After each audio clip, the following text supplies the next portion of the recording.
In the friendship zone. Before I speak on the matter at hand, let me take the opportunity to set the scene. I was once in a long-term relationship that had ended for the wrong reasons. Needless to say, now being bereft of a partner afforded me an interlude to reflect on relationships and myself.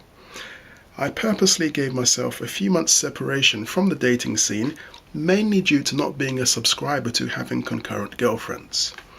In the time that passed, I met a few women that I was interested in. However, I came to the realization that I wasn't moving beyond the friend stage. With that said, I can now segue into the theme of this episode. Can men and women be friends? Most certainly. Mind you, there are a few things one should consider if friendship is the course you wish to embark on. Ask yourself, do you find this woman attractive, thus wanted to have intercourse with her? Do you enjoy her personality, or do you enjoy her company? Once you have established which of the above it is, one can proceed along the right path. For men relegated, or labouring in the friendship box, I'm going to run a familiar scenario by you. Man meets a woman, they seemingly get on well, the man believes that he is making headway with the woman. She picks up on this, and to prevent any further misunderstandings, she puts her cards on the table and tells him how she feels about him. She views him as a nice man, and only considers him a friend. Disappointed at this news, he accepts and goes along with her suggestion of being friends. Subsequent weeks pass. They go out a few times. Call it pseudo-dating. Being a gentleman, he foots the bill for her dinners and drinks. Is he making progress? Possibly. Inexplicably, she falls off the radar for a bit. Then, out of the blue, he receives a late evening email from her expressing her immediate need to meet in a specified place. The man is thinking he struck gold.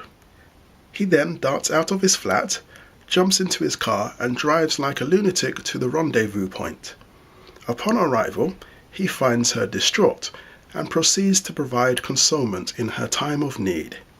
Well done, but don't celebrate yet. This trend continues into the change of season. You're now sitting at home on a Saturday night waiting for her phone call. Meanwhile, she's out in the West End having drinks with her friends. They each talk about the men they have met, which men they think are cute and who is entertaining, and who they are willing to get their kid off for. Then your name comes up. Boyfriend? Oh no, she says. I like him. He's a good listener. He's good to have around. He thinks he's going to get into my knickers.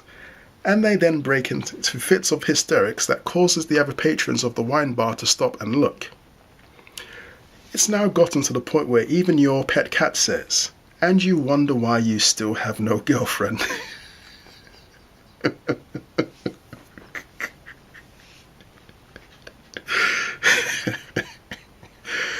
Even if you are well endowed or fantastic in bed, she is not going to allow you to play on her lawn. She would sooner break out that battery-driven device or masturbate than have intercourse with you. Said girl then receives a phone call from a mystery man that's been on the scene for a very short time. At the drop of a hat, she's now at his house getting a good seeing to. Not only by him, but probably by others. Still wondering why she's not with you? Now see here. It should be abundantly obvious by now. This type of woman is a floozy, a slut, a skeezer, a puta.